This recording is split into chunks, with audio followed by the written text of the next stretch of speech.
Bismillahirrahmanirrahim. Assalamualaikum warahmatullahi wabarakatuh. Hari ini kita akan kembali membahas tentang medan magnet bagian yang kedua bersama saya Dede Rustiawan Kusmana. Ya, yang pertama kita akan bahas medan magnet di sekitar kawat melingkar berarus listrik.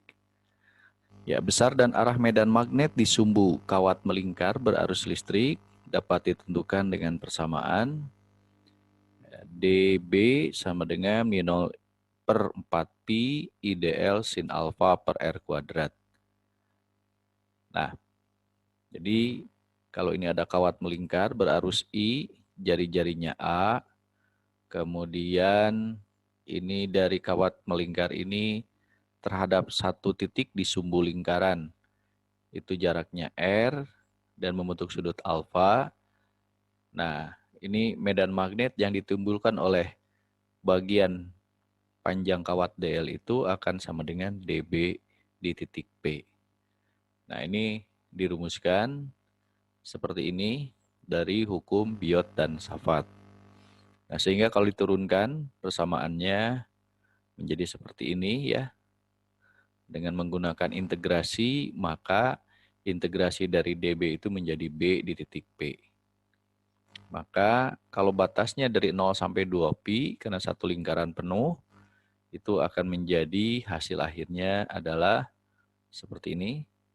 Nah, jadi B di titik P itu akan sama dengan mu0I per 2A kali sin pangkat 3 alfa. Nah, sin alfanya sendiri bisa dilihat depan dibagi sisi miring, depannya A, miringnya adalah R, maka sin alfa bisa diganti menjadi A dibagi dengan R. Ya, sehingga B di titik P di suatu titik pada sumbu lingkaran itu adalah mu0I per 2A kali A per R pangkat 3. Nah, jadi ini rumus induksi magnet di sumbu lingkaran. Kalau diketahui sudutnya pakai rumus yang ini, mu0I per 2A sin pangkat 3 alfa. Nah, kalau diketahui A dengan R-nya menjadi mu0I kali A kuadrat per 2R pangkat 3. Jadi ini A-nya dicoret 1. Nah, bagaimana kalau di pusat lingkaran? Tentu kalau di pusat lingkaran titik ini bergeser ke titik O, berarti R-nya sama dengan A. Nah, atau boleh dikatakan sudutnya menjadi 90 derajat. Nah, jadi mu0I per 2A sin pangkat 3 theta itu sinnya 90 derajat, sin 90 adalah 1, pangkat 3 tetap 1, jadi mu0I per 2A. Nah, bisa dirumuskan seperti ini kalau di titik O atau di pusat lingkaran. Nah, kalau misalnya lingkarannya ada beberapa buah, terdiri dari N lilitan atau N lingkaran, maka tinggal dikali dengan N. Sehingga persamaannya menjadi mu0I per 2A dikali dengan N. Nah, untuk menentukan arah medan magnet pada kawat melingkar berarus listrik, kita bisa menggunakan kaidah tangan kanan. 4 jari melingkar itu menentukan arah arus listrik I, kemudian ibu jari itu menentukan arah medan magnet B. Nah, jadi kalau ini ada sebuah kawat melingkar berarus listrik I, nah seperti ini.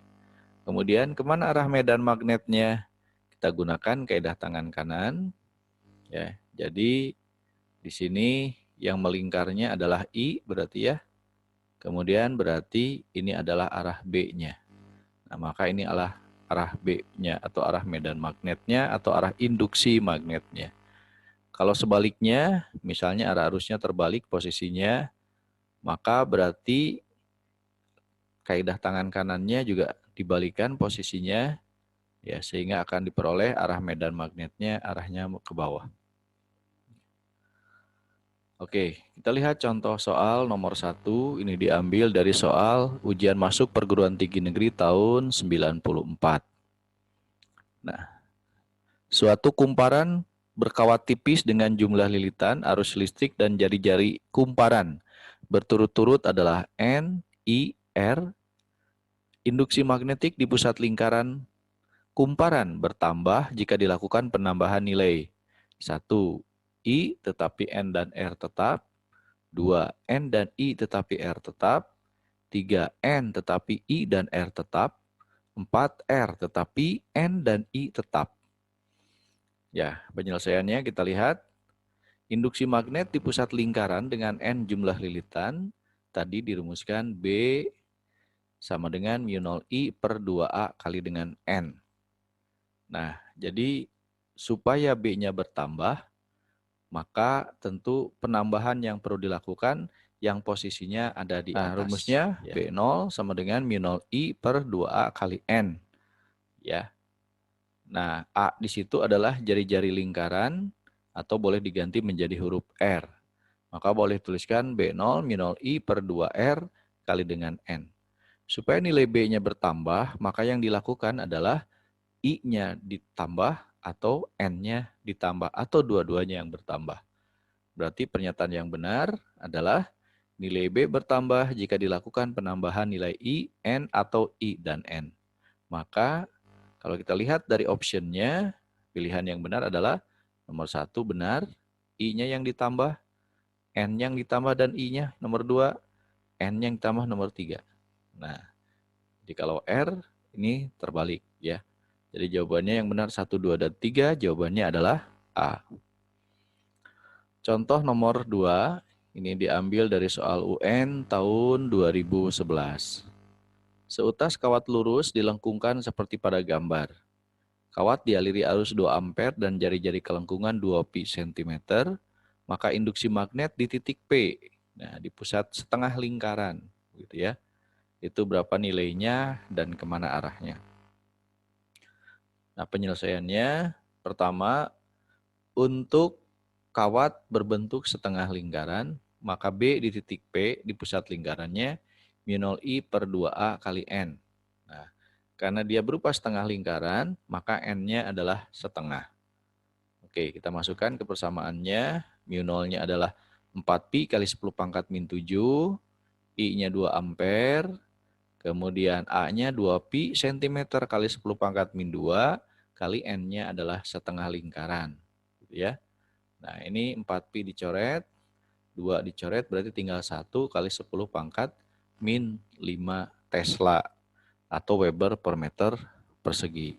Kemudian kita gunakan kaidah tangan kanan. Kalau melingkarnya seperti ini, arah arusnya, nah, kita gunakan kaidah tangan kanan, ya. Maka kita akan mendapatkan bahwa arah B-nya tentu masuk bidang gambar. Maka jawabannya adalah yang E. Selanjutnya contoh soal nomor 3. Ini adalah soal UMPTN tahun 96. Nah, kawatnya berupa kawat seperempat lingkaran. Nah, kemudian jari-jarinya 3 meter, arusnya 6 ampere, besar induksi magnet di pusat lingkaran P atau seperempat lingkaran. Nah, karena dia bentuknya seperempat lingkaran, maka N-nya jadi seperempat. Jadi dengan menggunakan rumus yang sama tadi, mu 0 I per 2A kali N. Nah, kita masukkan angkanya. Ini 4 pi kali 10 pangkat min 7 mu-nya. I-nya 6 ampere. A-nya adalah 3 meter. Dan N-nya adalah seperempat. Oke, 2 kali 3, 6 coret ini. 4-nya coret, jadi tinggal pi kali 10 pangkat min 7. Maka jawabannya adalah yang B. Ya. Oke. Nah, ini juga sama, masuk bidang gambar. Lalu nomor 4. Nah, ini diambil soal UN, contoh soal UN. Ya. Nah, kumparan kawat P memiliki 10 lilitan dan kawat Q memiliki 30 lilitan. Diletakkan sepusat. Gambar berikut menunjukkan kedua kumparan tampak dari atas yang ini. Ya, jadi ini untuk yang P searah jarum jam, yang Q arusnya berlawanan arah jarum jam. Kumparan P berjari-jari 5 cm dan kumparan Q berjari-jari 20 cm. Kuat arus yang mengalir pada kumparan Q, IQ-nya adalah 20 ampere, dan resultan kuat medan magnet di pusat lingkaran adalah 0. Berapakah kuat arus yang mengalir di kawat P? Ya, tadi dikatakan bahwa B totalnya harus sama dengan 0. Nah, berarti kalau begitu berlawanan arah ya. Jelas arah arusnya juga berlawanan. Maka syaratnya berarti B yang dari P dengan B yang dari Q adalah harus sama. Ya. Nah, kita lihat untuk yang P, arah medan magnetnya adalah masuk bidang gambar, sedangkan yang Q adalah keluar bidang gambar. Ya. Nah, sama nilainya. Rumusnya mu 0 I per 2A kali N. Sama ya. Nah, di sini tentu mu 0-nya bisa dicoret sama ya. Nah, yang beda jari-jari dengan I dengan N-nya. Oke, kita masukkan seperti ini ya. Nah, yang ditanya adalah IP, kita belum tahu. N-nya ini 10, nah sementara yang Q 30. Kemudian A-nya 5 cm, yang satu lagi yang Q 20 cm. Yang PI-nya belum tahu, yang Q 20 ampere. Ya. Mu 0-nya coret, ini 10 bisa dicoret. 10-nya ya. Coret dengan ini sama habis. Jadi ini 20 coret, tinggal 30 per 2. Berarti sama dengan 15 ampere. Jawabannya A. Contoh soal nomor 5. Ini soal SPMB tahun 2007. Ada kawat berbentuk setengah lingkaran. Ya. Arusnya 2 ampere. Jari-jari bagian luarnya 0,25 dan bagian dalamnya adalah 0,1 meter. Medan magnet pada pusat lingkaran titik P adalah berapa? Jadi di sini ya. Oke, penyelesaiannya kita lihat B di titik P itu akan sama dengan B yang diakibatkan oleh lingkaran kecil ini, setengah lingkaran kecil ya. Lalu dikurangi yang lingkaran besar. Karena arahnya arusnya berlawanan, berarti arah medan magnetnya juga di titik P akan berlawanan. Dari kawat yang lingkaran kecil, berarti arah B-nya keluar bidang gambar, sedangkan dari lingkaran besar adalah masuk bidang gambar. Makanya diselisihkan. Oke, kita masukkan persamaannya adalah mu 0 I per 2A kali N. Ya. Kemudian N-nya setengah lingkaran, jadi setengah-setengah. Gitu ya. Mu 0-nya 4pi kali 10 pangkat min 7. I-nya 2 ampere. Lingkaran kecil 0,1 jari-jarinya, sedangkan lingkaran besar 0,25.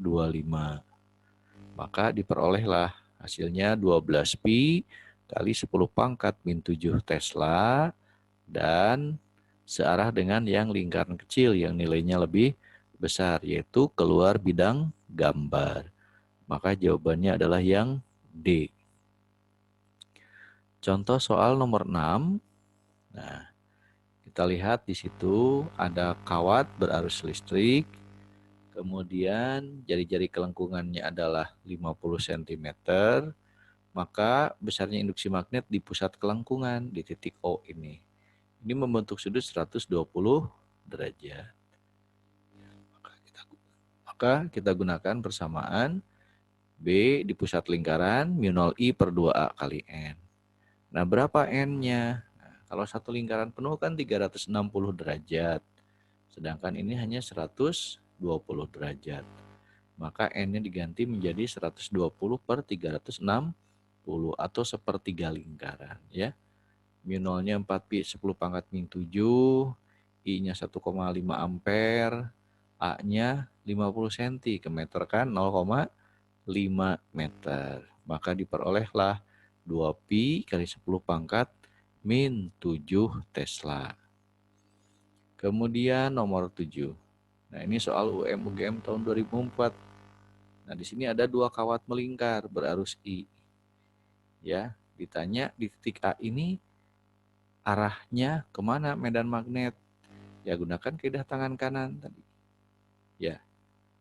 Jadi, berarti yang dari bawah di titik A arahnya ke atas. Yang dari atas juga sama ke atas, ya, sama. Maka jawabannya adalah yang D. Kemudian nomor 8, ini soal SIMAK UI tahun 2010. Kawat dibentuk menjadi lingkaran dengan diameter 12 cm, kemudian diberi arus 2 ampere. Berapakah besar induksi magnetik pada titik di sumbu lingkaran? yang berada pada jarak 8 cm dari pusat lingkaran. Oke. Nah, ini rumus untuk di sumbu lingkaran. Min 0 I per 2A kali A per R pangkat 3 ya. Nah, tinggal dimasukkan nih. Min 0, kemudian I-nya 2 ampere, A-nya berarti jari-jarinya 6 cm. Karena ini kan tadi diameternya 12 cm, maka jari-jarinya adalah 6 cm. Masukkan A-nya 6. Kemudian jaraknya 8 meter dari pusat lingkaran. Berarti 8, ini 6, maka sisi miringnya menjadi akar 8 kuadrat dan 6 kuadrat, jadi 10. Nah, ini R-nya jadi 10 ya. Berarti diperolehlah 3,6 kali mu 0 Weber per meter persegi. Lantas nomor 9, ya selanjutnya nomor 9. Nah, kawat melingkar, jari-jarinya 4 cm. Arusnya 5 ampere searah putaran jarum jam. Tentukan perbandingan besarnya induksi magnet di pusat lingkaran terhadap induksi magnet di sumbu lingkaran yang berjarak 3 cm dari pusat lingkaran. Nah, jadi A-nya 4 cm. Nah, dari pusat lingkaran ke titik P adalah 3 cm, berarti sisi miringnya adalah 5 cm. Perbandingan antara di pusat lingkaran dengan di sumbu lingkaran. Nah, rumusnya ini ya. Kalau di pusat lingkaran min 0 I per 2A. Kalau di sumbu lingkaran min 0 I per 2A sin pangkat 3 alfa. Ini kan bisa dicoret semua. Tinggal perbandingannya menjadi begini. Nah, ya. Sin alfanya diganti jadi A per R pangkat 3. Ya. Kemudian dicoret. Yang lainnya tinggal 1 banding A per R pangkat 3. Atau boleh dituliskan R pangkat 3 banding A pangkat 3. R-nya kan 5, A-nya 4. Pangkat 3, jadi 125 banding 64. Nah, kemudian berikutnya yang kedua, medan magnet pada solenoida. Di solenoida itu ada lilitan kumparan begitu ya, atau induktor atau koil bersama ya. Nah, jadi nanti masuk dari sebelah kiri keluar di sebelah kanan medan magnetnya. Nah, maka kita gunakan hukum ampere ya. Jadi integral tertutup BDS sama dengan mu 0 N kali dengan I. Nah, sehingga bisa tuliskan integralnya adalah B kali dengan L. Nah, L itu panjang solenoidanya. Jadi dari sini yang arah garis gaya searah dengan arah perjalanan atau DS-nya. Ya, jadi sama dengan L. Yang lain ini 0. Ini 0 karena tegak lurus ya. Kemudian yang ini di luar berarti 0. Oke, maka diperolehlah rumusnya B mu 0 N kali I dibagi dengan L. Kalau di ujung solenoida maka tinggal dibagi 2. Jadi B-nya mu 0 N kali I dibagi dengan 2L. Nah, kita lihat contoh nomor 1. Nah, solenoida panjangnya 2 meter. 800 lilitan dan jari-jarinya 2 cm. Bila solenoida itu dialiri arus sebesar setengah ampere, tentukan induksi magnet pada ujung solenoida. Nah, jadi jelas pada ujung solenoida, maka rumusnya mu 0 N kali I dibagi dengan 2L. Masukkan angkanya, 4pi kali 10 pangkat min 7, N-nya 800, I-nya 0,5, dan L-nya 2 meter. Oke, diperoleh hasilnya 4pi kali 10 pangkat min 5 Weber per meter persegi. Jadi jawabannya yang A. Contoh soal nomor 2. Nah, ini soal UN yang lama. Oke, di situ ada 3 kumparan. Ya, kita sebut saja solenoida X, Y, dan Z. Nah, ini arusnya beda-beda, kemudian jumlah lilitannya beda-beda, panjangnya juga beda-beda. Maka urutan yang menghasilkan induksi magnet dari besar ke kecil. Nah, untuk solenoida rumusnya kan mu 0 N kali I dibagi dengan L. Untuk yang X, ya, untuk yang X, ini 2N. Lalu arusnya 2,5 ampere dan panjangnya 10 cm. Masukkan ya, 2N, 2,5, ini 10. maka diperoleh setengah mu 0 kali N. Untuk Y, ini jumlahnya N, lilitannya, panjangnya 15, arusnya 5 ampere. Masukkan ke sini, jadi sepertiga mu 0 kali N. Kemudian untuk yang Z, nah ini 2N, panjangnya 10, arusnya 5 ampere. Dimasukkan, ini 2N, 5, ini 10, jadi ini kan 1 berarti ya, 2 kali 5 dibagi 10. Berarti hasilnya mu 0 kali N. Mana yang paling besar? Ya tentu yang mu 0 kali N, yang kedua setengah, yang ketiga adalah sepertiga. Maka jawabannya adalah urutan dari besar ke kecil, BZ, BX, dan BY. Atau Z, X, Y. Jadi jawabannya yang E. Nah, ini contoh penerapan dari elektromagnetik yang menggunakan lilitan kumparan, ya, yaitu ini relay, ya. Contohnya, nah kemudian yang kedua, ini contoh lainnya adalah bel listrik, ya. Jadi dengan menggunakan lilitan kumparan ini elektromagnetik, oke ya. Nah selanjutnya kita masuk ke bagian yang ketiga, induksi magnet dalam toroida. Ya, jadi toroida itu adalah lilitan yang kemudian dilingkarkan lagi. Seperti ini gambarnya. Ya, kalau kita gunakan hukum Ampere, integral tertutup BDS, minol N kali I.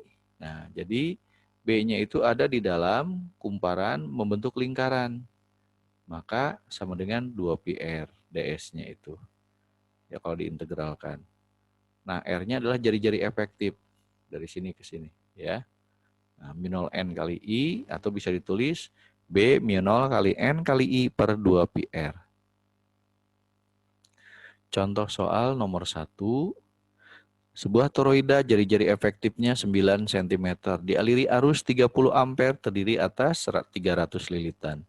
Tentukan besar induksi magnetik di sumbu toroida tersebut. Ya, oke, ini pilihannya.